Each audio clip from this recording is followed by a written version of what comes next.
भवतु सहनौ भुनक्तु सह वीर्यं करवावहै तेजस्विनावधीतमस्तु मा विद्विषावहै। ओम शांति शांति शांति। ओम नीलाम्बुजश्यामलकोमलांगं सीतासमारोपितवामभागं पानौ महाशायकचारुचापं नमामि रामं रघुवंशनाथम् अतुलितबलधामं हेमशैलाभदेहं दनुजवनकृशानं ज्ञानिनामग्रगण्यं सकलगुणनिधानं वानराणामधीशं रघुपतिप्रियभक्तं वातजातं नमामि। रघुपतिप्रियभक्तं वातजातं नमामि। मैथिलीपते रघुनंदना मैथिलीपते रघुनंदना रामा राघवा राजीवलोचना रामा राघवा राजीवलोचना मैथिलीपते रघुनंदना मैथिलीपते रघुनंदना। दीनावना है करुणामया दीनावना है करुणामया कमलानयना कौसल्यतनया कमलानयना कौसल्यतनया मैथिलीपते रघुनंदना रामा राघवा राजीवलोचना रामा राघवा राजीवलोचना मैथिलीपते रघुनंदना रघुनंदना। हरि ओम। सियावर रामचंद्र की जय।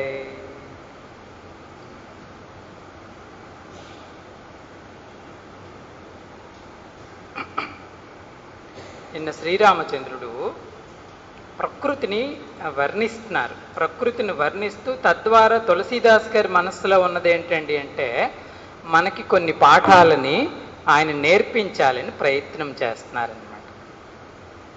దీన్ని ఏమంటారండి అంటే ప్రకృతి దర్శనం అంటాం. ప్రకృతి దర్శనం చేస్తూ స్వామి గురుదేవ్ అంటారు, as the vision so the world అని. ఫ్యాక్ట్ ఏంటంటే మనం అనుకుంటాం ప్రపంచమంతా ఒక్కటే స్వామీజీ అంటాం. ప్రపంచమంతా ఒక్కటే, అందులో దోషం లేదు. కానీ ఒక్కొక్కరమే ఒక్కొక్క ప్రపంచాన్ని చూస్తాం. రాముడు చూసే ప్రపంచం వేరు, లక్ష్మణుడు చూసే ప్రపంచం వేరు, రావణుడు చూసే ప్రపంచం వేరు.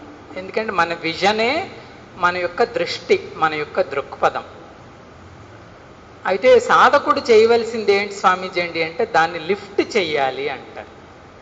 అలా లిఫ్ట్ చేసే ప్రకృతిని అంటే మన లోపట ఉన్న ప్రకృతి, అలా మనల్ని లిఫ్ట్ చేసే ప్రకృతిని ఉత్థాన ప్రకృతి అంటాం. అంటే వాళ్ళు ఎప్పుడు కూడా మేము డెవలప్ అవ్వాలి, మారాలి, గొప్పవాళ్ళం అవ్వాలి అని ఆలోచించి ఈ ప్రకృతి కానీ ఆ దృష్టితో మనం చూస్తే దాని నుంచి మనం పాఠం నేర్చుకోవటానికి ఇష్టపడుతుంటాం. కాబట్టి అది ఇక్కడ స్వామి చెప్పడం జరుగుతుంది. మా స్వామీజీ భలే జోక్గా ఒక మాట అనేవారు. మనం అందరం అంటామంట, మేమంతా వరల్డ్లీ పీపుల్ అంటాం కదండి. కొంతమందినేమో ఆధ్యాత్మిక వ్యక్తులు అంటారు, కొంతమందినేమో వ్యావహారిక వరల్డ్లీ పీపుల్. మనం వరల్డ్లీ పీపుల్ అని లేబుల్ అయితే పెట్టుకుంటాం, కానీ వరల్డ్ని చూడడం మనకి రాదంట. ఆయన అంటారు, సాధువు కాబట్టి ఆయన అన్నారు, మీరందరూ వరల్డ్లీ పీపుల్ అని చెప్పుకుంటారు, కానీ అసలు మీకు వరల్డ్ని ఎంజాయ్ చేయడమే రాదు. మనం ప్రపంచాన్ని ఆస్వాదించటం లేదు. అది ఎలా ఆస్వాదించాలో శ్రీరామచంద్రుడు చెప్తున్నాడు. నిన్నటి క్లాస్లో సరితా జల జలనిధి మహుజాయి పోయి అచల జిమి జీవ హరిపాయి. హరిని చేరణ వరకు కూడా మన ప్రయాణం ఏంటి స్వామీజీ అండి అంటే సరితాజలం. సరితాజలం అంటే ఎప్పుడూ ప్రవాహమే, నో రెస్ట్. ఇటువంటి సరితాజలం జలనిధిని చేరిన తరువాత విశ్రాంతిని అలవాటు పడుతుందండి. ఇంకప్పుడు మనకి వైరాగ్యం వస్తుంది. ప్రపంచాన్ని అంతటినీ చూసేసాము, నా ఆత్మస్థితిలో నేను హాయిగా ఉండుగాక. ఆ రకంగా జీవుడు హరిని చేరితేనే ఈ ప్రయాణం అంతా ఆగేది. అంతవరకు ఆగదు. పునరపి జననం పునరపి మరణం. ఇంకా ఆఖరి దోహాల స్వామి ఏం చెప్పారండి అంటే, ఈ వర్షాకాలంలో హరిత భూమి తృణ శంకుల సముజి సరహి నహి పంథ. విపరీతమైన పచ్చగడ్డి పుట్టేయటం వలన ఏ దారి కూడా క్లియర్గా కనిపించటం లేదు. కొత్తగా గడ్డి అప్పుడే పుట్టిందంటే దారులన్నీ కలిసిపోతాయండి. పల్లెటూళ్ళల్లో ఈ బాధలన్నీ ఉంటాయి. అటువంటి సిచ్యువేషన్ చూస్తే రాముడికి ఎలా కనిపించిందంట, పాషండులు ఎవరైనా శాస్త్రాన్ని చెప్పారనుకోండి. పాషండులు అంటే పాండిత్యం ఉంది బాగా, అన్ని రామాయణ భాగవత ఉద్గ్రంథాలన్నీ చదవటము ఇవంతా వచ్చు, కానీ ఇక్కడ మాత్రం సద్బుద్ధి లేదు. మరి వాళ్ళకి సద్గ్రంథాలని వాళ్ళు ఎలా ఓపెన్ చేయలేరండి అంటే, ఇది మంచి మాట. పెద్దవాళ్ళు చెప్తారు, స్వామీజీ విద్య యొక్క సారాంశం ఏంటండి? మనం భాగవతం చదవనివ్వండి, రామాయణం చదవనివ్వండి, భాగవతం చదవనివ్వండి, విద్య యొక్క సారాంశం అంట మనందరిలోనూ ఉన్న ఆ ఏకత్వాన్ని చూడగలగాలి. అంటే మేమందరమీ ఒకటే అనే భావం కానీ ఇచ్చిందంటే ఆ విద్య సద్విద్య. మనం నేర్చుకునేదానికి ఉపయోగం ఉంది. భగవద్గీతలో కూడా స్వామి చెప్తాడు కదండి, సాత్విక గుణం ఏంటండి అంటే అనేకత్వంలో ఏకత్వాన్ని చూడాలి. సాత్వికుడు ఎప్పుడు కూడా అనేకంగా కనిపించినప్పటికీ ఏకత్వం ఏముందో అది చూస్తాడు, సాత్వికుడి యొక్క లక్షణం. కాబట్టి విద్య యొక్క గోల్ ఎలా ఉండాలండి అంటే ఆ ఏకత్వాన్ని వైపు చూపించాలి. పాషండు ఎలా చెప్తాడంటే అదే భాగవతాన్ని ఆయన చెప్పినా కూడా మీరు వేరు, వారు వేరు, మేము వేరు, అది వేరు అని వేరు వేరు చేసి చెప్తే అటువంటి విద్యని పాషండ విద్య అంటారు. అందరినీ కలుపుకొని వెళ్ళిపోతే అటువంటి దానిని సద్గ్రంథ విద్య అంటారనమాట. కొంతమంది మనం చూస్తుంటాం, భగవద్గీతలో ఇలా చెప్పారు ఏంటండి, ఏదో ఒక టాపిక్ అనుకోండి, ఫర్ ఎగ్జాంపుల్ వర్ణ వ్యవస్థ అనేది ఉందనుకోండి. వాళ్ళు ఏమంటారు, మీ భగవద్గీతలో వర్ణ వ్యవస్థ గురించి చెప్పారు, సంఘాన్ని అంతటినీ ముక్కలు ముక్కలు చేసేశారు, అదేమైనా బాగుందా, ఇప్పుడు మనం కొట్టుకుంటున్నాము, కానీ భగవంతుడి దేనిని వర్ణ వ్యవస్థ అన్నాడో కూడా ఎక్కడ చెప్పాడు, ఎలా చెప్పాడు చెప్పండి, మీరు చదివారేమో చెప్పండి. నేను చదవలేదు, కానీ అందరూ అంటున్నారు, నేను అంటున్నాను అంటే. కానీ స్వామి వర్ణ వ్యవస్థ దేనిని బట్టి చెప్పానన్నాడు, గుణాన్ని బట్టి, కర్మని బట్టి 4 రకాలైన ప్రజలు ఉంటారు. 4 రకాలైన గుణాలు ఉంటాయి అర్జున, 4ంటికి 4 పేర్లు ఉన్నాయని చెప్పాడు ఆయన. తప్పించి ఆయన ఏమి క్యాస్టిజాన్ని ఎంకరేజ్ చేయలేదు, అసలు ఆ పదమే లేదు అప్పుడు. సో ఇది ఈ పాషండ విద్య అంటే ఈ రకంగా సద్గ్రంథాలని బ్యాడ్ చేసేవాళ్ళు దారి ఎవరికి క్లియర్గా ఉండదు కదండి. సంఘం వింది అనుకోండి, ఇదే బాగున్నట్టుంది, ఎందుకంటే వేడి వేడిగా ఉన్నవి మనకి ఎక్కువగా నచ్చుతాయి, చల్ల చల్లగా ఉన్నవి బాగా నచ్చవు.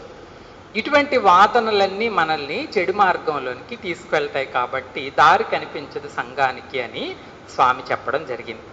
చూడండి ఎంత మంచిగా తులసీదాస్ గారు చెప్తున్నారో. అందుకే మహాత్ముల యొక్క మాటలు మనం పదే పదే వినాలి. ఈరోజు పాఠం చూద్దాం. 602 పేజ్ నెంబర్.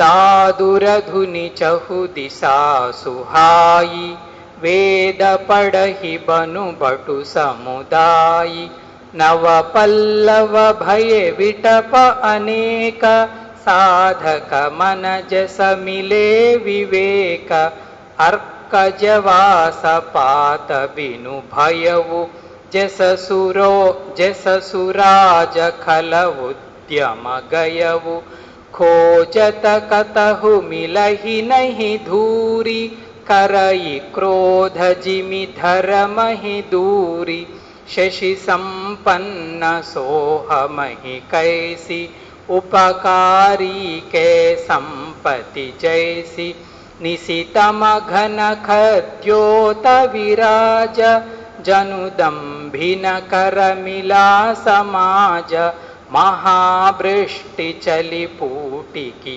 ఆరి జిమిసుతంత్ర భయభికరహ నారి కృషి నిరావహి చతుర కిసాన జీమి బోధ తజ మోహమద మానా.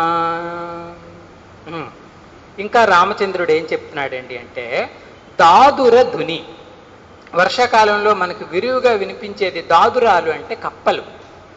దాదుర ధుని అంటే కప్పలు చేస్తున్నటువంటి సౌండ్. అది ఎలా ఉందంట, చహుదిశా సుహాయి.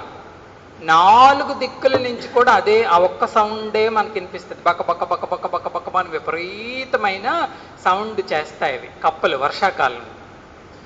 దాన్ని చూస్తే శ్రీరాముడికి ఏం కనిపించిందంట, వేద పడహి జను బటు సముదాయి. బటు సముదాయము అంటే వటువుల యొక్క సముదాయం. బ్రాహ్మణ పిల్లలు, చిన్న చిన్న పిల్లలు, వీళ్ళందరూ కలిసి వేదాన్ని చాంటింగ్ చేస్తున్నారు అనుకోండి. అంటే రాముడికి ఆయన యొక్క గురుకులం గుర్తొచ్చింది. ఈ కప్పలన్నీ బకబక బకబక బకమని ఒకే స్వరంలో అరుస్తూ ఉంటే శ్రీరామచంద్రుడికి వటువులు వేదాన్ని చదవటం గుర్తుకొచ్చిందంట. అదేంటి స్వామీజీ, కంపారిజన్ అస్సలు బాగాలేదు, వేదిక్ చాంటింగ్కి కప్పలు అరవటానికి మీరు ఎలా కంపేర్ చేశారండి అంటే, కొంతమంది రాముడిని విమర్శిస్తే ఒప్పుకోరు, తులసీదాసుని విమర్శిస్తే ఒప్పుకోరు. అందులో ముఖ్యమైన వాళ్ళు మన స్వామీజీ తేజోమాయానంద్ గారు. ఆయన అన్నారంట, చూడండి మీ దృష్టికి రాముడి దృష్టికి, రాముడు అంత చెడులోను కూడా వేదాన్ని చూడగలిగాడు, మనం చూడలేకపోతున్నాము అని దానికి కారణాలు కొన్ని చెప్పారంట ఆయన. అదేంటి స్వామీజీ కారణాలేంటి అంటే, కప్పలలో 8 రకాలు ఉంటాయటండి. నిజంగా ఉంటాయో లేదో మరి స్వామివారు చెప్పింది. 8 రకాల కప్పలు 8 రకాలుగా సౌండ్ చేస్తాయి కదండి.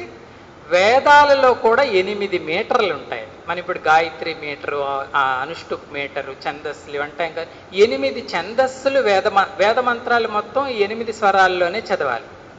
అలాగే కప్పలలో కూడా 8 రకాలు ఉంటాయి కాబట్టే ఆయన కంపేర్ చేశాడు, లేకపోతే ఎలా కంపేర్ చేస్తాడు, ఏదో ఒక సిమిలారిటీ ఉంది అని ఆయన చెప్పడం జరిగింది.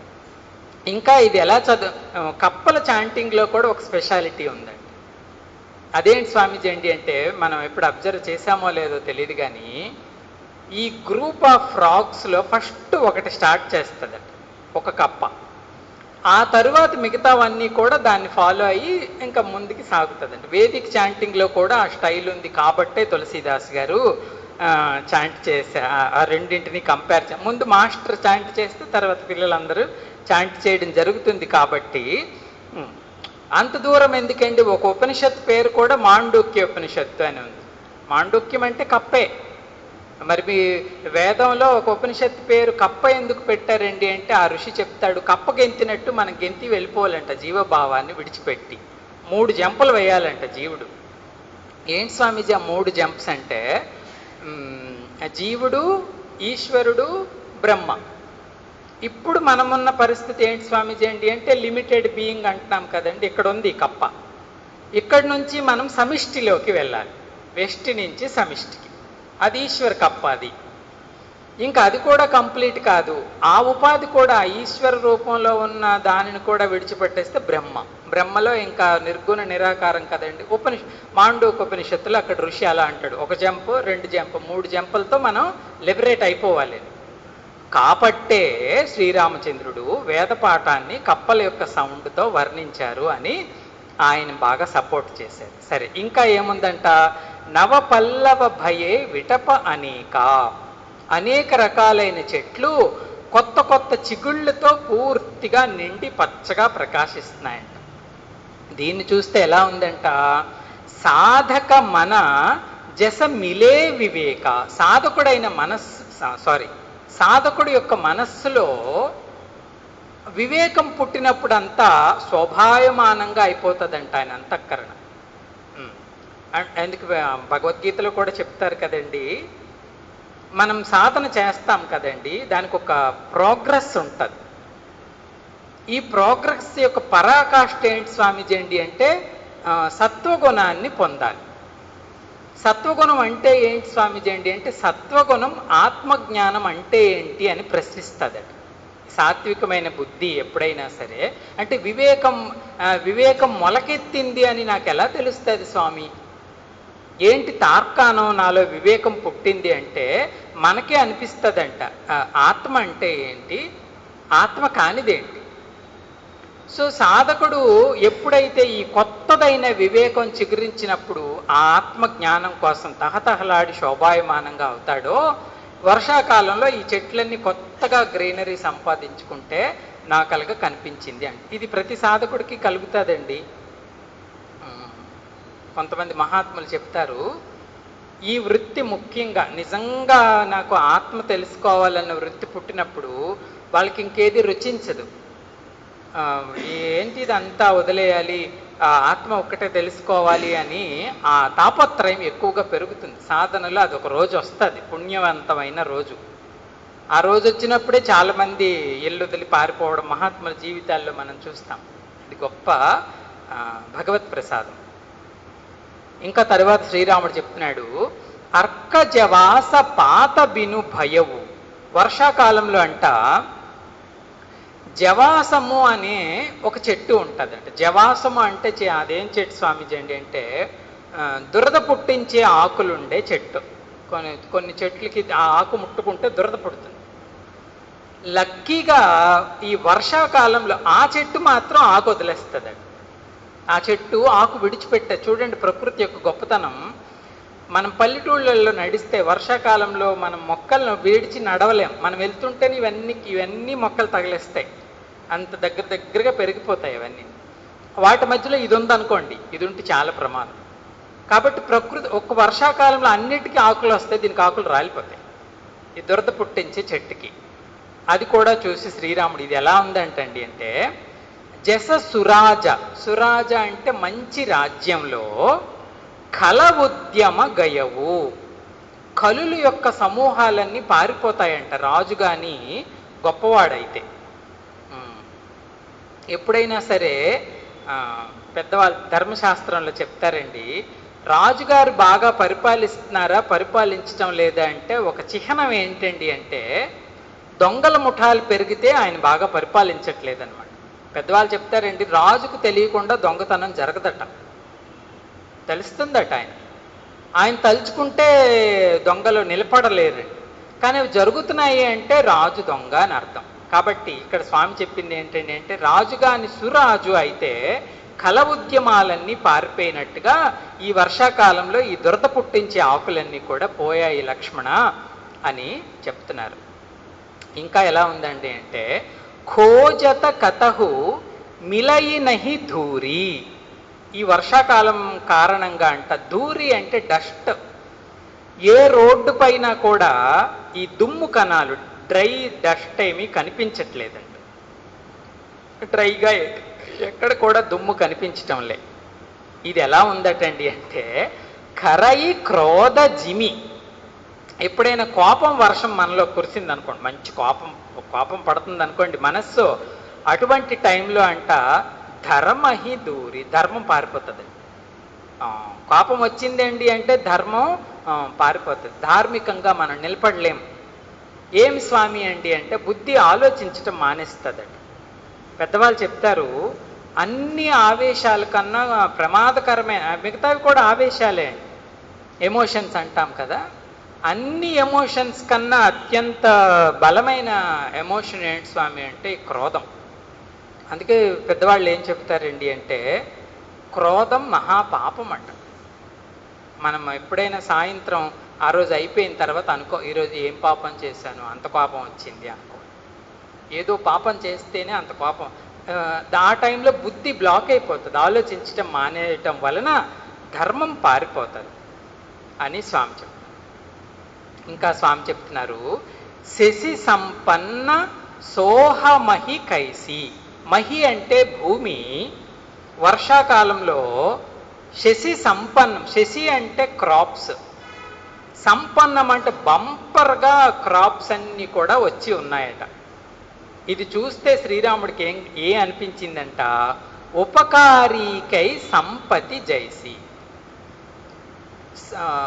ఒక సంపత్తి కలిగిన వాడికి ఉపకార గుణం కూడా ఉందనుకోండి. ఈ రెండు ఉంటే మంచి జోడి.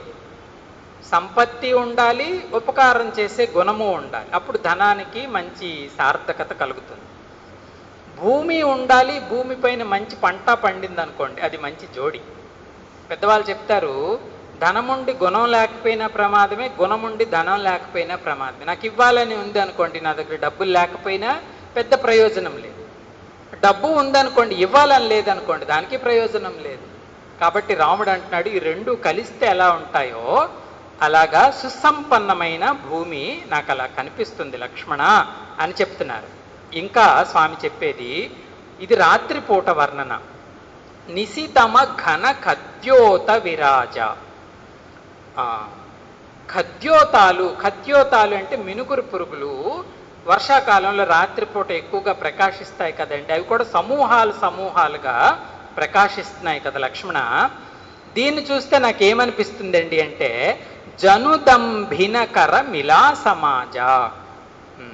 దాంభికమైన పురుషులందరూ ఒక దగ్గర మీటింగ్ పెట్టుకుంటే ఎలా ఉంటుందో నాకు ఈ ఖద్యోతాలు మీటింగ్ చూస్తే అలాగ అనిపిస్తుంది అని రాముడు చెప్పడం జరిగింది. స్వామీజీ, ఈ రెండిటికి సంబంధం ఏంటి స్వామీజీ అండి అంటే, దాంభికులు అంటే వాళ్ళలో పస ఏమీ ఉండదు, కానీ ప్రదర్శన చేస్తారనమాట. ఈ మినుగురు పురుగులు కూడా వాటిలో లైట్ ఎంత కొంచెం ఉంటుంది, కానీ ఎన్నో సెకండ్కి చాలాసార్లు అలాగా ప్రకాశం చేస్తుంది. ఏది మా ఇంట్లో వెలుగు ఏదైనా చూస్తామంటే ఆ లైట్ పనికిరాదు. ఈ దంబాచారి కూడా ఏమీ లేకపోయినా ఏమంటారు, షో చేస్తారు కదా. ఈ మినుగురు పురుగులను చూస్తే నాకు ఆ సమాజం గుర్తొస్తుంది అని స్వామి భగవద్గీతలో వీరి గురించి శ్రీకృష్ణుడు ఏమంటాడండి అంటే, మిథ్యాచారులు అంటాడు. మిథ్యాచారులు అంటే ఊరికే ప్రదర్శిస్తారు, కానీ లోపట ఏమీ ఆచార సంపత్తి వారికి ఉండదు. కాబట్టి ఈ దంబాచారుల్లాగా సంఘంలో ఇవన్నీ ఉంటాయండి స్వామి చెప్పడం జరిగింది. ఇంకా స్వామి చెప్తున్నారు, మహావృష్టి చలి పూటి కియారి. ఈ మహావృష్టి వలన, కియారి అంటే గట్లు తెగిపోయి నీరు అంతా ప్రవహిస్తుంది కదండి మహావర్షం వలన. దీన్ని చూస్తే తులసిదాస్ గారికి అనిపించిందంట, జిమి సుతంత్ర భయే విగరహి మారి. ఒంటరిగా ఉన్న స్త్రీ స్వాతంత్రం అయిపోయినట్టుగా ఈ భారీ వర్షం వలన ఈ నీరంతా గట్టు తెంచుకొని పోయింది అంటారు. అంటే పెద్దవాళ్ళు మన హిందూ సంఘంలో ఏం చెప్తారండి అంటే, స్త్రీకి సంరక్షణ అవసరము అంటాం. అది కొంతమందికి నచ్చొచ్చు, నచ్చకపోవచ్చు. ఆ రోజుల్లో అయితే మరి బలంగా ఉండేది ఆ పద్ధతి కదండి. చిన్నప్పుడంతా తండ్రి దగ్గర ఉండాలి, పెద్ద అయిన తర్వాత భర్త దగ్గర ఉండాలి, ముసలైన తర్వాత కొడుకు దగ్గర ఉండాలి అంటారు. అది పద్ధతిగా పెట్టారు మన స్త్రీకి. ఏం స్వామీజీ, మేము స్వతంత్రంగా బ్రతకలేమా, ఎప్పుడు కూడా వాళ్ళ సంరక్షణలో ఉండాలా అంటే, ఉండాలో లేదో కానీ అలా ఉంది సంఘంలో. సీతాదేవి కూడా వీళ్ళిద్దరూ కొంచెం బయటకు వెళ్ళినప్పుడు ఎవరో వచ్చి పట్టుకొని వెళ్ళిపోయింది. స్వామి అంటాడు, ఎప్పుడైనా ఒంటరిగా ఉంది అంటే ఆమె కొంచెం ప్రమాదంలో ఉన్నట్టు లెక్క. ఎవరు ఎట్నుంచి అటాక్ చేస్తారో ఏమవుతుందో భయం, కాబట్టి షీ నీడ్స్ ఎ షెల్టర్. కాబట్టి అది నాకు గుర్తొస్తుంది అని శ్రీరాముడు చెప్పడం జరిగిందండి.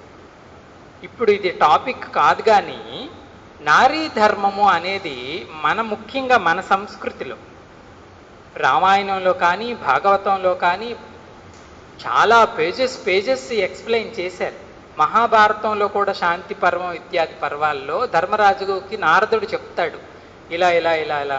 ఎందుకంటే సంఘంలో సగం స్త్రీ సగం పురుషుడు, కానీ సంఘం యొక్క కన్స్ట్రక్షన్ ఎలా ఉందండి అంటే పురుషుడు యొక్క ఆధీనంలో స్త్రీ ఉన్నట్టు మనకి కనిపిస్తుంది. అటువంటప్పుడు ఆమెకి వాల్యూ ఉందా వాల్యూ లేదా అనేది మన గ్రంథాలను చూస్తేనే తెలుస్తుంది. రామాయణంలో కూడా అత్రి ఆశ్రమాన్ని రాముడు సీతా లక్ష్మణుడు విజిట్ చేసినప్పుడు అనసూయాదేవి సీతాదేవిని కూర్చోపెట్టి నారీ ధర్మాలన్నీ చెప్తాదని. ఒక స్త్రీ ఇలా ఉండాలి, ఇలా ఉండాలి, ఇలా ఉండాలి, ఆమె దగ్గరే నేర్చుకుంటుంది సీతమ్మ అన్ని ఈ నాలెడ్జ్ ఆమెకి లంకలో ఉపయోగపడింది అంటారు. అంటే మనస్సును ఎంత బలంగా చేసుకోవాలో ఆపత్కాలం వచ్చినప్పుడు. వాడు మహా ఐశ్వర్యవంతుడు రావణుడు, బలవంతుడు, ఈమె helpless single lady, foreign country. ఆయన సీతమ్మ ఎక్కడ కాంప్రమైజ్ అవ్వాలి, ఒక్క మాటలో కూడా కాంప్రమైజ్ అవ్వలేదు. అంత బలం సీతమ్మకి ఎలా వచ్చిందండి అంటే ఈ నారీ ధర్మం ఆ రోజు అనసూయ చెప్పటం వల్లనే అది హెల్ప్ చేసింది, ఆ నాలెడ్జ్ అని చెప్తారన్నమాట. కాబట్టి అది మనం ఎలా అర్థం చేసుకుంటామో మనకే తెలియదు. మా స్వామీజీ చెప్పేవారు, ఒక అమ్మగారు చెప్పారంట, విలువైన వస్తువుని ఎప్పుడూ కూడా కప్బోర్డ్లో దాస్తామంట, విలువలేని వస్తువు బయట పడేస్తామంట. ఇంత వజ్రం ఉందనుకోండి, అలాగే ఒక ప్లాస్టిక్ మగ్గు ఉందనుకోండి, ప్లాస్టిక్ మగ్గుని వరండాలో పెట్టేస్తాం, ఈ వజ్రాన్ని తీసుకొని కప్బోర్డ్లో సేఫ్టీ లాకర్లో పెడతాం. స్త్రీని ఎందుకు అలా మీరు దాస్తున్నారండి అంటే ఆమె అంత విలువైనది సంఘ నిర్మాణంలో, కాబట్టే ఆమె చుట్టూ అంత ఫ్రేమ్ పెట్టారు అని కొంతమంది వర్ణిస్తారు. ఏదైనప్పటికీ ఇది ఒక డిబేటబుల్ టాపిక్ అయింది ఈ రోజుల్లో. తరువాత శ్రీరాముడు చెప్తున్నారు, కృషి నిరావహి చతుర కిసాన జిమి బుధ తజహి మోహమదమాన. ఇంకా వర్షాకాలంలో మరొక ప్రధానమైన లాభదారి ఎవరు స్వామి అండి అంటే రైతు. అందరికన్నా ఎక్కువ సంతోషించేవాడు వర్షాకాలంలో రైతే. ఈ రైతు ఒక పని చేస్తాడంట వ్యవసాయంలో. అదేంటి స్వామిజీ అండి అంటే నిరావహి అంటే కలుపు. కలుపు అంటాం కదండి. కలుపు అంటే మీరు ఎప్పుడైనా వ్యవసాయం చేసినప్పుడు క్రాప్ కాకుండా మిగతా పుడుతుంది, దాన్ని తీయటం కూడా వ్యవసాయంలో ఒక భాగమే. ఆ ప్రక్రియ చూస్తే రాముడికి ఎలా కనిపించింది అండి అంటే సాధకుడంట బుధుడు అంటే సాధకుడు ప్రోగ్రెస్ అవుతున్న కొలది తనలో మోహము మదము మానము తజహి అంటే వాటన్నిటిని కూడా జాగ్రత్తగా తీసి బయట పడేస్తూ ఉండాలి. అలా పడేస్తూ ఉంటేనే ఆ విజ్ఞానము అనే పంట సుభిక్షంగా శోభాయమానంగా కనిపిస్తుంది అని రాముడు చెప్పడం జరిగింది. ఇక్కడ వరకు పాడాం. దీని తర్వాత ఏం చెప్పారో చూద్దాం. देखी अत चक्रबाख खगनाहि कलिहि साई जिमि धर्म पराहि ऊषर बरशई तृण नहीं जानु जिमि हरिजन हिय उपजा काम विविध जंतु संकुल महि ब्राज प्रजा बाढ़ जिमि पाई सुराज जहतः रहे पथिकथ किनान जिमि इंद्रिय गण उपजे ज्ञान कबहु प्रजल बह मारुता जहतः मेघ विलाही जिमि कपूत के उपजे कुलसद्धर मनसाही कबहु दिन समह बिगड़तनु कबहु का प्रगट पतंगा बिनसई उपजई ज्ञान जिमि पाई कुसंग निसंग सियावर रामचंद्र की जय पवन सुत हनुमान की जय उमापति महादेव की जय बोलो भाई सब संतन की जय। చక్రవాక ఖగనాహి దేఖత. వర్షాకాలంలో చక్రవాకము అనే పక్షులంట కనిపించవండి. చక్రవాకాలు వర్షాకాలంలో కనిపించవు. ఈ పక్షులు కనిపించకపోవడం చూసి ఎలా ఉందటంటే రాముడు చెప్తున్నాడు, కలహి సోయి. వర్షాకాలం వస్తే చక్రవాకాలు ఎలాగైతే కనిపించవో కలియుగం వస్తే ధర్మం అలాగా కనిపించదట. ధర్మ పరాహి, ధర్మం పారిపోతుందంట. కలియుగంలో ధర్మాచరణం కష్టం అంటారు. ఏ రకంగా అయితే చక్రవాకాలు వర్షాకాలంలో కనిపించవు. ఇంకా స్వామి చెప్తున్నారు, ఊషర బరషయి తృణనహి జాను. ఓహోహోహో, ఇంత వర్షం పడుతున్నా సరే కొన్ని ప్రాంతాల్లో గడ్డి కూడా మొలవదంటండి. అటువంటి భూమి అది. జనరల్గా వర్షాకాలంలో అన్ని ప్రాంతాల్లోనూ పచ్చగడ్డి పుట్టాలి, కానీ కొన్ని రకాలైన భూమిలో మాత్రం ఏ గడ్డి పుట్టదు, ఈవెందో వర్షం పడుతున్నప్పటికీ కూడా. ఆ ప్రాంతాన్ని చూస్తే రాముడికి ఎలా అనిపించిందండి అంటే హరిజనుల యొక్క హృదయాలలో, హరిజనులు అంటే భగవంత్ భక్తుల యొక్క హృదయాలలో ఉపజా నా కామ, కామం పుట్టదంట. భగవంతుడి యొక్క భక్తుల యొక్క హృదయాల్లో ఎన్ని వస్తువుల మధ్య ఉన్న దేన్నైనా అనుభవించాలని వాళ్ళకి కోరిక పుట్టదు. ఎందుకంటే వాళ్ళకు భగవంతుడి యొక్క ఆధీనమై ఉంది కాబట్టి. ఇది ఎలా అంటే ఎంతటి వర్షాకాలంలోనైనా ఆ ప్రాంతాల్లో గడ్డి పొట్టనట్టుగా వాళ్ళకి ఎటువంటి కామాలు పుట్టవ్వాలి. అందుకే పెద్దవాళ్ళు చెప్తారు, రాముడు ఉన్న దగ్గర కాముడు ఉండడంట. శ్రీరాముడు కానీ మన హృదయంలో ప్రవేశిస్తే ఇంక దేనిపైన మనకి ఆశ ఉండదు. ఎందుకంటే ఆయనే పూర్ణ కాముడు, దీన్ని సంతోషించపెడతాడు. జనరల్గా మనం ఏమనుకుంటామండి అంటే కోరికలకి కారణం వస్తువులు అనుకుంటాం కదండి. ఎక్కువ వస్తువులు ఉంటే ఎక్కువ కోరికలు, లేదా ఎక్కువ కోరికలు ఉంటే ఎక్కువ వస్తువులు అనుకుంటాం. ఈ రెండూ కనెక్షనే కాదు. కోరికలు తగ్గాలి అంటే తృప్తి ఉండాలి. తృప్తి తగ్గింది అంటే కోరికలు పెరుగుతాయంట, తృప్తి తగ్గకపోతే కోరికలు పెరుగుతాయి. కాబట్టి ఆ కంటెంట్మెంట్ అనే లక్షణం ఉంటే వాళ్ళకి ఆధ్యాత్మిక వ్యక్తులే అవ్వాల్సిన అవసరం లే. అది కొంతమందికి ఉన్న అదృష్టవంతమైన శీలం. అది శీలం అంటే అదొక రకమైన ఇన్నర్ టెక్స్చర్. ఏదున్నా హాయిగా ఉంటారు. ఇంకా అటువంటిప్పుడు వాళ్ళకి పెద్ద కోరికలు ఉండవు, కంఫర్టబుల్గానే వెళ్ళిపోతుంది లైఫ్. కాబట్టి ఈ రెండు జత తృప్తి కోరిక, వస్తువులు కోరికలు కాదు. ఎందుకంటే మనకు తెలుసు అన్ని వస్తువులు మనం అడిగినా రావు కదండి. కాబట్టి హరిభక్తులకి కోరికలు పుట్టినాయి. ఇంకా స్వామి చెప్తున్నారు, వివిధ జంతు సంకుల మహిబ్రాజ. వర్షాకాలంలో అనేక రకాలైన జంతువులన్నీ కూడా అరణ్యాన్ని చేరి క్రీడిస్తున్నాయట, హాయిగా ఆడుకుంటున్నాయంట. దీన్ని చూస్తే రాముడికి కనిపించిందంట, ఎక్కడైనా సుభిక్షమైన రాజ్యం ఉందనుకోండి, అక్కడికి ప్రజలందరూ చేరుతారంట. పూర్వం కూడా ఉందన్నమాట ఈ పద్ధతి. మన పిల్లలు కూడా చూడండి, ఎక్కడికి వెళ్ళి సెటిల్ అవుతారండి అంటే అమెరికా వెళ్ళిపోతాం స్వామి అని.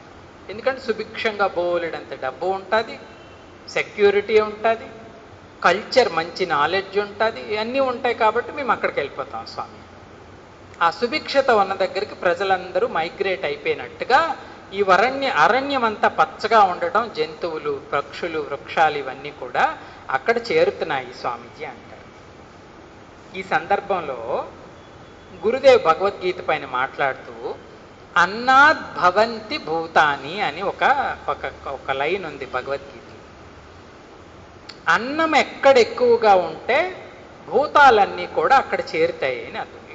పూర్వం మన హిందూ నగర నిర్మాణం కూడా ఎలా చేసేవారండి, నదుల పక్కనే అన్ని పెద్ద పెద్ద నగరాలన్నీ కట్టుకునేవారు. ఎందుకంటే మనం ఎప్పుడు సస్యశ్యామలంగా ఉన్నాము అండి అంటే ఆహారానికి, భద్రతకి, దేనికి లోటు లేదండి అంటే మనకి గ్రోత్ ఫాస్ట్ అవుతుంది. ఆకలిగా ఉన్నవాడిని ఏ రకంగానూ డెవలప్ చేయలేము కదండి. కష్టాల్లో ఉన్నవాడు, ఇన్సెక్యూరిటీలో ఉన్నవాడు ఏ రకంగా ముందు ఆ జాగ్రత్త మనం తీసుకోవాలి. గురుదేవ్ అంటారండి అంటే అన్నాన్ని కానీ డెవలప్ చేస్తే భూతాలన్నీ కూడా అక్కడికి వస్తాయి, అది ఒక థాట్ సంఘంలో ఉన్నది అని ఆయన ఆ రకంగా ఇదే మాటని అక్కడ కూడా స్వామివారు చెప్పడం జరుగుతుందన్నమాట. కాబట్టి ఎక్కడ సుసంపన్నమైన రాజ్యం ఉంటుందో అక్కడికి ప్రజా బాఢ అంటే అన్ని రకాలైన ప్రజలు వస్తారు. దీని అర్థం ఏంటండి అంటే రాజు అలా తయారు చేయాలి రాజ్యాన్ని. అందరూ సేఫ్టీగా ఉండాలటండి రాజ్యంలో. పేదవాడు, పెద్దవాడు, చిన్నవాడు ఉంటే అది మంచి రాజ్యం. ఇంకా ఆఖరి మాట స్వామి చెప్పేది, జహతహ రహే పథిక తకినానా. పెద్ద వర్షం వచ్చిన పథికులు అంటే నడుస్తున్న వాళ్ళు నటక ఆపేస్తారు కదండి. వర్షం పెరుగుతుంది అంటే మనం ముందుకెళ్ళటానికి ట్రై చేయం. పథికులు అందరం ఏం చేస్తాం, ఎక్కడైతే షెల్టర్ ఉంటుందో అక్కడికి వెళ్ళిపోయి రెస్ట్ తీసుకుంటాం కదండి. దాన్ని చూస్తే ఎలా ఉందండి అంటే జ్ఞానం ఉత్పన్నమైనప్పుడు ఇంద్రియాలు పరుగులను ఆపేస్తాయట. చూడండి ఎంత బాగుందో ఎగ్జాంపుల్. వర్షం పెరుగుతున్నప్పుడు ప్రయాణికుల జర్నీ ఆపేసినట్టంట, జ్ఞానం పుట్టినప్పుడు ఇంద్రియాలు వాటి పరుగులు ఆపేస్తాయండి. అందుకే జీవన్ముక్తానంద లహరిలో జ్ఞానానికి డెఫినిషన్ ఏంటి స్వామీజీ అంటే ఇంద్రియ ప్రశమనకరం జ్ఞానం అంట. జ్ఞానం మనలో పుట్టిందేంటి అంటే ఇంద్రియాలు శాంతించాలి, ఇంకా పరుగులు తీయవు. నాకు అది కావాలి ఇది కావాలి అని అనవు, అది వినాలి ఇది వినాలి ఎక్కడికి వెళ్ళాలి ఏమి ఉండదు. ఇంద్రియ ప్రశమనకరం అండి అంటే అవి శాంతించటం మొదలు పెట్టాయి ఇంద్రియాలు. అది ఈ ఎగ్జాంపుల్ చూస్తే నాకు గుర్తొచ్చింది అని పెద్దవారు చెప్తారు. ఇంకా స్వామి 15వ దోహాలో ఏం చెప్పారండి అంటే కబహు ప్రబల బహ మారుత. మారుత అంటే బహమారుత అంటే బలమైన గాలి వీచినప్పుడు జహత మేఘబిలాహి పైన అంతా జాగ్రత్తగా చేరిన మేఘాలన్నీ కూడా ముక్కలు ముక్కలు అయిపోతాయి వర్షాకాలంలో. దాన్ని చూస్తే శ్రీరాముడికి ఒకటి గుర్తొచ్చిందంట. కపోత అంటే కుపుత్రుడు, వంశంలో కుపుత్రుడు కానీ పుడితే కుల సద్ధర్మ నసాయి, ఆ కులంలో ఉన్న సద్ధర్మాలన్నీ కూడా ముక్కలు చెక్కలు అయిపోతాయి. ఇదే అన్ని రాజ్యవంశ దుర్యోధనుడి చరిత్రలో ఇదే జరిగింది కదండి. యాక్చువల్గా కురువంశం ఎంత పెద్ద వంశం, సంతనుడు భీష్ముడు ఇత్యాదులు పుట్టినటువంటి ఆ వంశం. ఈవెన్ ధృతరాష్ట్రుడు కూడా ఈవెన్ ద బ్యాడ్ అయినప్పటికీ కూడా ధర్మము అంటే ఆగిపోయేవాడు ధృతరాష్ట్రుడు. అలా కాదబ్బాయి అంటే ఆగి ధర్మము అనే ఫార్ములాకి ఆ రోజుల్లో అందరూ గౌరవించేవారు. ఒక్కడు దుర్యోధనుడు ఒక్కడే అన్నాడు నేను అధర్మమే చేస్తాను, అది బరితెగింపు అంటాం. వాడు అలా చెప్పాడు, నేను అధర్మమే చేస్తాను. వాళ్ళ నాన్నగారు వెనక నుంచి సపోర్ట్ చేస్తూ ఉండాడు. మొత్తం వంశమే నాశనం అయిపోయింది. దుర్యోధనుడు పుట్టినప్పుడు అంటే పుట్టగానే శిశువు గాడిద స్వరంలో ఏడ్చాడంటే దుర్యోధనుడు. గాడిద స్వరంలో ఏడిస్తే ధృతరాష్ట్రుడు భయపడి విదురుడికి కబురు పెడతాడు. వీడేంటి ఇలా ఏడుస్తున్నాడు అంటే విదురుడు ధర్మమూర్తి కదండి, నేను ఒక మాట అంటాను మీరేమీ అనుకోకండి అంటే ఏంటి చెప్పండి అంటే వీడిని పసుకంది కానీ చంపేయండి అంటాడు విదురుడు. అంటే గాంధారి అంటది ఏం మాట్లాడుతున్నారండి, ఎవరైనా శిశువుని చంపేస్తారా, ధర్మము అధర్మము తర్వాత మహాప్రమాదకారి వీడు మాత్రం మీ కులాన్ని నాశనం చేస్తాడు అంటే అన్నంత పని చేశాడు దుర్యోధనుడు, అన్నంత పని చేశాడు. ఆ రకంగా కుపుత్రుడు పుడితే కులధర్మాలు నాశనం అయిపోయినట్టుగా ఆ గాలికి మేఘాలు ఎగిరిపోతుంటే రాముడికి అది కనిపించిందంట. ఇంకా రాముడు చెప్తున్నాడు తర్వాత దోహాలో, ఈ వర్షాకాలంలో కొంతసేపు ఎండ కొంతసేపు వాన కనిపిస్తాయి కదండి, ఇవి ఎలా ఉంటాయండి అంటే అప్పుడప్పుడే సాధకుడంట కొంతసేపు కుసంగి కొంతసేపు సత్సంగి అవుతుంటాడంట. మనకి ఎంత ఒక్కొక్కసారి మహాసాధకులుగా బాగుంది స్వామీజీ అంటాం, ఒక్కొక్కసారి ఇదేంటి స్వామీజీ ఇలా అయిపోయిన అంటాం కదండి. ఆ రకంగా సాధకుడు పరిస్థితిలాగా మొట్టమొదటి ప్రారంభంలో ఉన్న సాధకుడు పరిస్థితిలాగా ఇది నాకు కనిపిస్తుంది లక్ష్మణ అని ఇంతవరకు వర్షా ఋతువుని శ్రీరామచంద్రుడు వర్ణించడం జరిగింది. వర్షా ఋతువు తర్వాత ఏ ఋతువు వస్తుంది స్వామి అంటే శరదృతువు. శరదృతువులో వర్షాలు తగ్గిపోతాయండి, మనం తెలుసు కదండి. వర్షాలు 2 మాసాలు పడిన తర్వాత శరదృతువులోనూ పడతాయి కానీ అప్పుడప్పుడు పడతాయి. రెండోది ఏంటంటే అంటే ఆకాశం అంతా కూడా నిర్మలంగా అయ్యి చక్కటి చందమామ కనిపిస్తుంది, గ్రీనరీ కూడా కొంచెం కొంచెం కొంచెం కొంచెం తగ్గుతుంది అన్నమాట ప్రకృతి పరంగా. ఆ ఋతువులో శ్రీరామచంద్రుడు ఏ వర్ణన చేస్తున్నారో చూద్దాం. బరసా బిగత శరద ऋतु आई लक्ष्मण देखहु परम सुहाई फूले कास सकल मही छाई बनु जनु बरसा कृत पगट ब्रडाई उदित अगस्ति पंध जल शोष जिमिलो भहि शोषई संतोष सरिता सर निर्मल जल सोह संत हृदय जसगत मद मोह रस रस सुख सरित सरसानी ममता त्याग करहि जिमि ज्ञानी जानी सरद ऋतु खंजन आये सोई समय जिमि सुकृत सहाये पंकन रेणु सोह असि धरणि नीति निपुनर्नुपकै जसि करणी जल संकोच विकल भई मीन अभुद कुटुंबी जिमि धनहीन बिनु घन निर्मल सोह आकाश हरिजन इव परिहरि सब आस कहु कहु भ्रष्ट सारदी थोरी कोवु एक पाव भगत जिमि मोरी चले हरसित जिनगर नृपा तापस बनिक भिखारी जिमि हरि भगति सोई श्रमा तजहि आश्रमी चारि सियावर राम चंद्र की जय पवन सुत हनुमान की जय उमापति महादेव की जय बोलो भाई सब संतन की जय. బరసా బిగత. బిగత అంటే వెళ్ళిపోయింది ఎవరు? వర్షా ఋతువు. శరద ఋతు ఆయి, శరత్ ఋతువు ప్రవేశించింది. లక్ష్మణ దేఖహు, లక్ష్మణ ఈ ఋతువుని చూడబోయ్. పరమసుహాయి, పరమసుహాయి అంటే అత్యంత స్నేహంగా శ్రీరామచంద్రుడు లక్ష్మణుడికి చెప్తున్నాడండి స్నేహభావంతో. లక్ష్మణ శరదృతు వచ్చింది చూడు అని. చెప్పు అన్న ఏమేం చెప్పబోతున్నావు శరదృతు వర్ణన అంటే, మొదటిది పూలే కాస సకల మహి ఛాయే. కాస అంటే కార్పెట్, పూల కార్పెట్. వర్షాకాలంలో ఈ పూల కార్పెట్, కార్పెట్ అంటే వాళ్ళు ఆర్టిఫిషియల్గా వేసింది కాదు. వర్షాకాలంలో మంచి గ్రీనరీ కార్పెట్ వస్తుంది కదండి, everything is greenery, carpet green.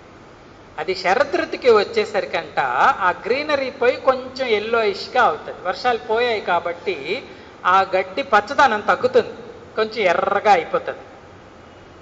దీన్ని చూస్తే స్వామికి ఏమనిపించిందంట, జను బరషాకృత ప్రగటపుడాయి.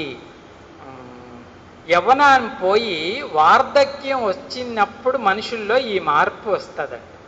మనం కూడా అంటాం కదండి, కొంచెం తల తెల్లపడుతుంది స్వామీజీ అంటాం. అంటే షిఫ్ట్ అయ్యాం అన్నమాట. ఆ సస్యశ్యామలంగా ఉన్న వయసు నుంచి కొంచెం వయసు మళ్ళటం అవుతుంది కదా లక్ష్మణ, ఆ ఫేజ్ లాగా కనిపిస్తుంది నాకు ఈ గ్రీన్ కార్పెట్ని చూస్తే. ఎల్లో కార్పెట్ అయిపోయింది. ఇంకా శరదృతువులో ఉదిత అగస్తి, అగస్తి అనే నక్షత్రం ప్రవేశిస్తుందటండి పైన ఖగోళ మండపంలో.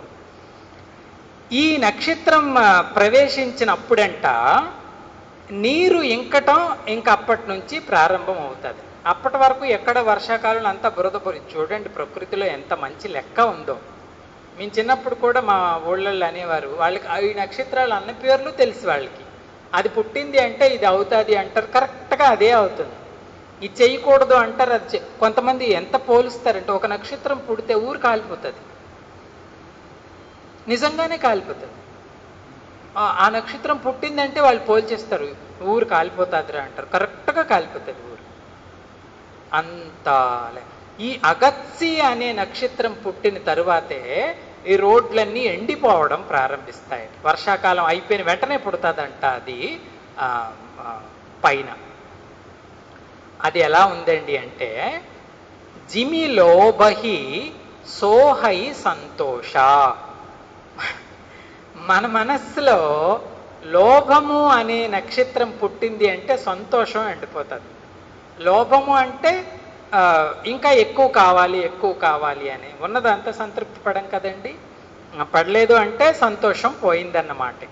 ఈ అగత్సి నక్షత్రాన్ని చూస్తే నాకు అది కనిపిస్తుంది లక్ష్మణ అని స్వామి చెప్తున్నారు. ఇంకా సరితాసర నిర్మల జల సోహ. కానీ సరితలన్నీ కూడా నిర్మల, వర్షాకాలంలో వాటర్ నిర్మలంగా ఉండదండి. శరత్కాలంలోని వాటర్ ఉంటుంది, వర్షాకాలంలోనూ వాటర్ ఉంటుంది. కానీ వర్షాకాలంలో నిర్మలమైన నీరు ఉండదు, బురద బురదగా ఉంటుంది. ఎందుకంటే ఎప్పుడూ వర్షం పడటం ఆ మట్టిని అంతా కొట్టు. ఇంకా శరత్కాలంలో నీరంతా నిల్వ ఉంటుంది కాబట్టి నిర్మలతాన్ని పొందుతుంది చెరువుల్లో, కొలనుల్లో, నదుల్లో అన్నింటినీ. ఇది ఎలా ఉందండి అంటే, సంత హృదయ జస గత మద మోహ. మదాన్ని మోహాన్ని విడిచిపెట్టిన సాధువు యొక్క హృదయంలాగా కనిపిస్తుందంట రాముడికి. అందుకే అంటాం మనం వారి దగ్గరికి వెళ్తే చల్లగా ఉంటుంది స్వామి అని, పెద్దవాళ్ళ దగ్గరికి. కారణం ఏంటండి అంటే వాళ్ళ మనస్సు అంత నిర్మలమైంది. గురూజీ దగ్గర అక్కడ చూసేవాళ్ళమండి మేము. చిన్న పిల్లలు వచ్చినా సరే వారి సమక్షంలో అలా విడిచిపెట్టేస్తే చాలు, పావనంగా ఆడుకునేవారు. ఆ నిర్మలత్వాన్ని మనం చూడగలం. మనకి కూడా వారు కూర్చున్నంతసేపు ప్రపంచమేమీ గుర్తు రాదు. ఏదో మెడిటేషన్లో ఉన్నంతగా హాయిగా అదివ్యమైన అనుభూతి సంత్ మహాత్ముల యొక్క సమక్షంలో మనం అనుభవించవచ్చు. ఇంకా స్వామి చెప్తున్నారు, రసరస సూఖ సరిత సరపాని. దారిలో ఉన్న నీటి యొక్క రసం అంతా ఇంకిపోతుందని చెప్పాం కదండి. దాన్ని చూస్తే ఎలా ఉందండి అంటే, మమతా త్యాగ కరహి జిమి జ్ఞాని. జ్ఞాని యొక్క హృదయంలో కూడా మమత విడిచిపెట్టేస్తాడు. మమత అంటే, మమత ఉంది అంటే తడి ఉంటుంది హృదయం. ఆయనకి మమత ఉండదు కాబట్టి డ్రైగా అంటే వైరాగ్యంగా, నెగిటివ్గా అని కాదు, వైరాగ్యంగా. వైరాగ్యం ఉన్న వాళ్ళకి రాగం ఉన్న వాళ్ళకి తేడా ఏంటి స్వామి అండి అంటే, వైరాగం ఉన్నవాళ్ళు అందరినీ అకామిడేట్ చేసుకోగలరు. ఎందుకంటే ఎవరి మీద ఇష్టమో ఉండదు, ఆ ఇష్టమో ఉండదు కాబట్టి అకామిడేట్ చేసుకోవడంలో అబ్జెక్షన్ చేయదు మనస్సు. అదే రాగము అంటే అర్థం ఏంటండి, ఇంకొకరి మీద ద్వేషం ఉన్నట్టే లెక్క. కొంతమందికే రూమ్ ఇస్తాము, కొంతమందికి రూమ్ మనం ఇవ్వం. అందుకు వైరాగ్యాన్ని గ్లోరిఫై చేస్తాం. రెండోది ఏంటండి అంటే, రాగము ద్వేషము ఆపోజిట్ పదాలు. ద్వేషం లేకుండా ఉండటం రాగము, కానీ వైరాగ్యం అనేది రాగద్వేషాలకు రెండింటికి కూడా పైన. ఆయన రాగము ఏం చేయలేదు, ద్వేషము ఏం చేయలేదు, ఈ రెండింటికి పైన వెళ్ళిపోయాడు ఆయన. ఈ జంటలో అటువంటి మహాత్ములు ఉండరు. ఇది కొంచెం సాధనలో మనం ప్రాక్టీస్ చేయవలసిన మంచి విషయమే. లైక్స్ డిస్లైక్స్ ఉండకూడదు, అకామిడేషన్ ఉంటే వైరాగ్య బుద్ధి ఉన్నట్టు లెక్క. ఇంకా ఆ వైరాగ్యం తరువాత జ్ఞానం మనకి ఉదయిస్తుంది. అప్పుడు అందరిలో మనం ఆత్మని చూడగలుగుతాం. ఆత్మని చూడండి, ఆత్మని చూడండి అంటే, రాగద్వేషాల్లో ఏం ఆత్మను చూస్తాం? ఆత్మని చూడడం కష్టం, శరీరాన్నే చూస్తాం. ఇంకా జాని శరదరితు ఖంజన ఆయే. శరదృతు వచ్చిన తర్వాత అంటే ఖంజన పక్షులన్నీ అరణ్యాన్ని చేరాయండి. ఇవేం పక్షులు మనకి తెలియవు, కానీ అవి చేరితే స్వామి ఎలా చెప్తున్నారండి అంటే, పాయి సమయజిమి సుకృత సుహాయే. సుకృతాలు అంటే మనం ఎప్పుడో చేసిన పుణ్యకర్మల యొక్క ఫలాలు కూడా ఎప్పుడు వస్తాయో చెప్పలేమటండి జీవితంలో. అందుకే కర్మ చేసినప్పుడు అదొక రూలు, మనకే తెలియక అంట స్వామీజీ ఏంటో ఇప్పటి నుంచి కొన్నాళ్ళ నుంచి బాగుంది స్వామీజీ, అంతా కలిసి వస్తుంది అంటాం. అంతా కలిసి వస్తుంది అంటే ఎప్పుడో చేసిన పుణ్యకర్మ ఆ ఫలాన్ని ఈల్డ్ చేస్తుందని, అప్పుడు ఆ ఫలాన్ని అనుభవించటం మొదలు పెట్టాం.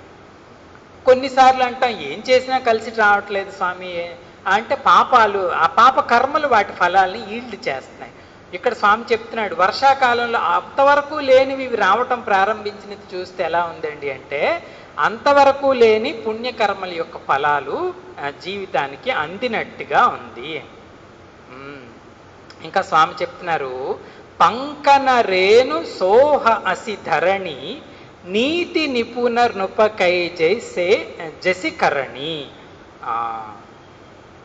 శరదృతువులో దుమ్ము కణాలు కనిపించటం లేదంట. ఇది ఎలాగుంది స్వామీజీ అండి అంటే, నీతి కలిగిన నృపుడు రాజ్యాన్ని పరిపాలించినట్టుగా ఉంది. అంటే దుమ్ము అంట మన రోడ్డు మీద అయినా సరే, మనం ఎప్పుడైనా వెళ్ళినప్పుడు దుమ్ము అంతా పడుతుంది అనుకోండి, మనం మలినం అయిపోతాం, బట్టలు మాసిపోతాయి, బండి మాసిపోతుంది, అన్నీ మాసిపోతాయి కదండి. శరదృతువులో అది కనిపించదు. రాజ్యంలో దుమ్ము ఏంటో తెలుసా అండి? అంటే పరిపాలిస్తున్న రాజ్యంలో దుమ్ము అంట ల్యాండ్ ఆర్డర్ను ఒబే చేయకపోవడం అండి. ల్యాండ్ ఆర్డర్ను ఒబే చేయకపోతే మలినం అంటుతుందంట అందరికీ. అది రాజైనా కావచ్చు, ప్రజలైనా కావచ్చు. ఇక్కడ స్వామి చెప్తున్నది అదన్నమాట. అంటూ చెప్తూ మా స్వామీజీ ఒక కథ చెప్పేవారు. గాంధీ గారిని ఒకసారి జైల్లో పెట్టారంట బ్రిటిష్ వాళ్ళు. ఆ రోజుల్లో గాంధీ గారు జైలుకి వెళ్ళారండి అంటే చూడండి ఆయన మోరల్ స్టేటస్ ఎంత గొప్పదో. ఏ ఊర్లోనైనా ఎవరైనా జైలుకి వెళ్ళి వస్తే, స్వాతంత్ర ఉద్యమంలో జైలుకి వెళ్ళి వస్తే దేవుళ్లాగా చూసేవారు. ఈ మహాత్ముడు దేశం కోసం జైలుకి వెళ్ళి వచ్చాడు, ఇప్పుడు జైలుకి వెళ్ళి వస్తే అందరినీ అవమానిస్తున్నాం, ఆ రోజుల్లో జైలుకి వెళ్ళి వస్తే గౌరవించేవారు. ఎందుకు అంత అంత మొరాలిటీ ఏంటి స్వామీజీ మహాత్మా గాంధీలో అంటే, గాంధీ గారు ఫస్ట్ క్లాస్ జైలర్ అంటే ఇండియాకి లీడర్ కదండి. ఆయన భార్య ఆయన జైల్లో వచ్చి చూడటానికి ఇప్పుడు కూడా పర్మిషన్ ఇచ్చినట్టు వచ్చి కానీ అక్కడ రూల్ ఏంటండి అంటే, ఖైదీతో భార్య మాట్లాడినప్పుడు కూడా జైలర్ సమక్షంలోనే వాళ్ళిద్దరూ మాట్లాడాలి, ఏమైనా మాట్లాడాలి. కస్తూర్బాయ్ వచ్చారంట గాంధీ గారిని కలవాలండి అంటే ఆయన అపాయింట్మెంట్ ఇచ్చారు. జైలర్ అన్నాడంట, సరే అమ్మ మీరిద్దరూ మాట్లాడండి, నేను కాసేపు నేను బయట ఉంటాను అన్నాడంట. ఆయన గాంధీ గారిని గౌరవిస్తూ. గాంధీ అన్నారంట, నేను మాట్లాడట్లేదంట ఆయన. ఏం సార్ మాట్లాడట్లేదండి అంటే, రూల్ ప్రకారం జైలర్ సమక్షంలోనే ఖైదీ విజిటరు మాట్లాడాలి కాబట్టి మీ ఎదుటిగానే మాట్లాడతాను, ఏమైనా పర్వాలేదు అని అంత లా అండ్ ఆర్డర్ అంటే ఏం పెట్టుకున్నామో పుస్తకంలో 100% ఆయన ఫాలో అయ్యేవారు. అటువంటప్పుడు సంఘం అంతా కూడా నిర్మలంగా ఉంటుంది. అది సంఘనీతి, రాజనీతి. రాముడు ఇలా చెప్పాడు. లేదు అంటే దుమ్ము ఎగిరినట్టుగా మనకెప్పుడు ఇబ్బంది, కష్టంగా క్లియర్గా ఉండదు సంఘం యొక్క ప్రోగ్రెస్. ఇంకా జల సంకోచ వికల భయి మీనా, కొంచెం శరదృతు వచ్చినప్పుడు నీరు ఎండటం చూసి చేపలన్నీ కూడా సంకోచం అంటే కొంచెం ఇబ్బందిగా ఫీల్ అవుతున్నాయంట. ఇది ఎలా ఉందండి అంటే, అభుద కుటుంబీ జిమి ధనహీన. తెలివి తక్కువ కుటుంబీ ఎవరైనా ఉన్నారనుకోండి, చూడండి ఇక్కడ కవిరాజు ప్రయోగం, జనరల్గా ధనం లేకపోతే అందరు కుటుంబీలు బాధపడతారు అనుకుంటాం కదా, కాదట. ఇంటెలిజెంట్ హౌస్ హోల్డర్ అయితే ధనం లేకపోయినా మేనేజ్ చేయగలడు. అబుధ కుటుంబీ అంటే అంత తెలివి లేని కుటుంబీ, ఎలా మేనేజ్ చేయాలో డబ్బు లేకపోతే ఇల్లు అని తెలియటం లేదు. అబుధ కుటుంబీ జిమి ధనహీన. ఎప్పుడైనా డబ్బు పోతే ఇంటెలిజెన్స్ లేని కుటుంబీ మాత్రం గాబరా పడిపోతాడు. ఇది ఎలా ఉందండి అంటే, నీరు లేకపోతే చేపలు గాబరా పడినట్టు నాకు కనిపిస్తుంది లక్ష్మణ అని స్వామి చెప్పి. ఇంకా బిను ఘన నిర్మల సోహ ఆకాశం అంతా కూడా మేఘాలు తగ్గటం వల్ల నిర్మలంగా ఉన్నాయి. ఇది ఎలా ఉందండి అంటే, హరిజన ఇవ, హరిజనులు పరిహరి సభ ఆశ, వారికి ఉన్న ఆశలన్నీ విడిచిపెడితే ఆకాశంలాగా నిర్మలంగా హరిజనులు ప్రకాశించినట్టుగా శరదృతువులో ఆకాశం నిర్మలంగా ఉంటుందండి, చాలా బాగుంటుంది, చక్కగా పచ్చగా కనిపిస్తుంది. మేఘాలన్నీ పోయాయి కాబట్టి భక్తులైన వాళ్ళు కూడా ఆశను విడిచిపెట్టి ఉంటారు కాబట్టి వీళ్ళ అంతఃకరణ కూడా అంత నిర్మలంగా ఉంటుంది. హరిజనులు అంటే హరిభక్తులు, మహాత్ములు, హరిజనులు ఆ రకంగా ఉంటారు. ఇంకా కహు వృష్టి శారదీ థోరి. లక్ష్మణ, ఈ శరదృతువులో వర్షం పడుతుంది కానీ అప్పుడప్పుడు కొంచెం లైట్గా పడుతుంది. థోరి అంటే లైట్గా పడుతుందంట. ఇది ఎలా ఉంది స్వామి అండి అంటే, కోవు ఏకపావ భగతి జిమి మోరి. ఇంత పెద్ద సంఘంలో కొద్ది మందికి మాత్రమే భగవద్భక్తి లభిస్తుంది కదండి. శరదృతువుల వర్షాలు కూడా అలాగే ఉంటాయి. ఎప్పుడైనా చిన్న జల్లు పడుతుంది, మళ్ళా మాయమైపోతాయి మేఘాలు. రాముడు చెప్తున్నాడు, ఇంత సంఘంలో లక్ష్మణ కొద్ది మందికి మాత్రమే నా పైన భక్తి కలుగుతుంది. మనుష్యానాం సహస్రేషు అంటది భగవద్గీత. అమ్మా, ఇప్పటికీ 4 మాసాల వర్ణన అయిపోయింది. వర్షాకాలము, శరత్కాలము కంప్లీట్ అయిపోయింది. ఈ 4 నెలలకి ఒక పేరు ఉందండి. దాన్ని ఏమంటారండి అంటే చాతుర్మాస్య దీక్ష అనేవి చేపడతారు. స్వామీజీ, మరి ఈ రోజుల్లో ఎవరు చేయట్లేదేం స్వామీజీ, పూర్వం అలా చేసేవారండి అంటే, చాతుర్మాస్యం అంటే అప్పుడు పుణ్యకాలాలు కాబట్టి ఈ 4 నెలలు వర్షాలు పడి, వర్షం పడినప్పుడు కొన్ని ప్రత్యేకమైన ఇబ్బందులు ఉంటాయండి. ఎంత ఇబ్బందులు ఉంటాయండి అంటే, పొయ్యిలోని కట్టెలతో సహా ముందే ఏర్పాటు చేసుకోవాలి. ఇప్పట్లాగా గ్యాస్ ఏం లేదు కదండి. మా ఇళ్లల్లో కూడా కట్టెలు వర్షాకాలం రాకముందే చెట్టు అంతా కొట్టి ఇంత కట్టెలు దిమ్మ పెట్టుకునేవారు.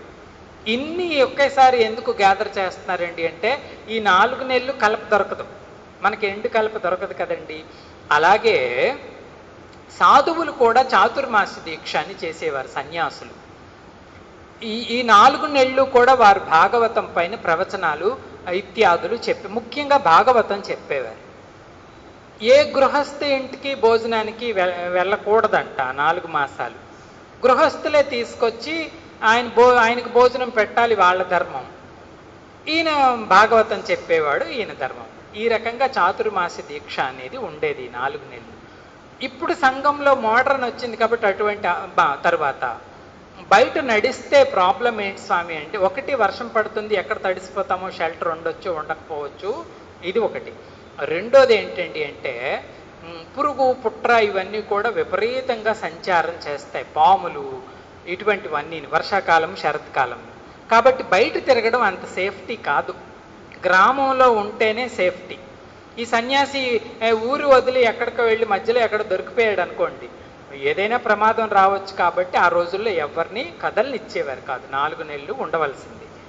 అయిపోయింది కదండి 4 నెలలు. దీని తరువాత ఏం జరిగిందంట, చలే హరసి. హరసి అంటే చాలా సంతోషంగా అందరూ బయటపడుతున్నారు. ఈ 4 నెలలు అయిపోతే ప్రజల మూవ్మెంట్ పెరుగుతుంది. అది కూడా ఎవరెవరు విపరీతంగా తిరుగుతున్నారంట, నృప తాపస బనిక బికారి, వీళ్ళు 4 మాత్రం ముఖ్యంగా బయటకు వస్తారండి. ఎవరు 4 స్వామిజీ? రాజు ఒకడు. మనం చూసే ఉంటాం, రాజుగారు సంచరించలేదు అండి అంటే రాజ్యంలో భయం ఉండదు కదండి. అందుకే మన వాళ్ళు ఆ యాత్ర ఈ యాత్ర అని పదే పదే ప్రజల్లోకి వస్తారు. అది అవసరం. రాజు ప్రజల్లోకి వచ్చి ఐడియల్గా ఏంటండి అంటే వాళ్ళ సాధక బాధకాలు చూడాలి. ఈ ఊర్లో ఇది ఉంది, ఈ ఊర్లో ఇది లేదు అని. ఇప్పుడు వర్షాకాలం పోయింది కాబట్టి రాజు ఒకడు. రెండో వ్యక్తి ఎవరు స్వామీజీ అండి అంటే తపస్వి. తపస్వి అంటే సాధు సన్యాసులు. చాతుర్మాస దీక్ష అయిన వెంటనే వాళ్ళు ఇంకా ఊరు తిరిగి ప్రచారం చేసుకోవచ్చు. ఇంకా మూడో వ్యక్తి ఎవరు స్వామీజీ? బనికులు. బనికులు అంటే వ్యాపారం చేసుకునే. 4 నెలలు బిజినెస్ ఏం రన్ అవ్వలేదు స్వామీజీ, ఇప్పుడు మేము బిజినెస్ చేసుకోవడానికి వెళ్తాం. ఇంకా ఆఖరి వాడు ఎవరండి అంటే భిక్షువు. భిక్షువుకి కూడా కష్టకాలమే. వర్షాకాలం ఏమంత ఇన్కమ్ బాగాలేదు స్వామీజీ, ఇప్పుడు హాయిగా నేను భిక్షాటన చేసుకుంటున్నాను అని ఈ 4 ఈ రకంగా హాయిగా బయటకు వచ్చారు కదండి. జనరల్గా అప్పుడు సంఘంలో ఈ 4 హాయిగా తిరిగేవారు. దీన్ని చూస్తే స్వామికి ఎలా వచ్చిందంట, జిమి హరి భగతి పాయి శ్రమ తజహి ఆశ్రమీ చారి. హరిభక్తిని పొందితే అంట 4 ఆశ్రమాల వారు కూడా వారి శ్రమని ఇంక విడిచిపెట్టే వచ్చారు. హరిభక్తి లేనిదే శ్రమ విడిచిపెట్టరు కదండి. అది ఏ బ్రహ్మచారులు కానీ, గృహస్థులు కానీ, వానప్రస్థులు కానీ, సన్యాసులు కానీ, భగవంత భక్తి లేనిదే శ్రమే, కష్టపడ్డమే. భగవంతుడు భక్తి వచ్చినప్పుడు 4 ఆశ్రమాలు వారు ఇంకా శ్రమని విడిచిపెట్టేవచ్చు, హాయిగా ఉండొచ్చు అని ఈ ఎగ్జాంపుల్ చూస్తే నాకు కనిపిస్తుంది అని చెబుతూ స్వామి ఇంకా ఆఖరి చౌపాయిలో ఈ వర్ణనని ముగిస్తున్నారు.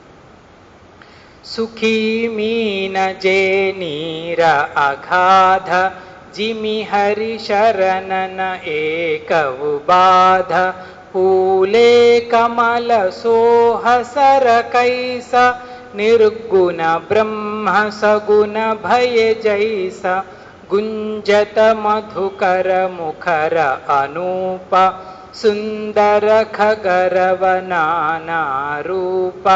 చక్రవాక మన దుఃఖ నిపిఫేకి జిమి దుర్జన పర సంపతి దేఖి చాతకరటత తృషా అతివోహి జిమి సుఖలహయిన శంకర ద్రోహి శరదాతపనిసి శశి అపహరయి సంత దరస జిమి పాత కఠరయి దేఖి ఇందు చకోర.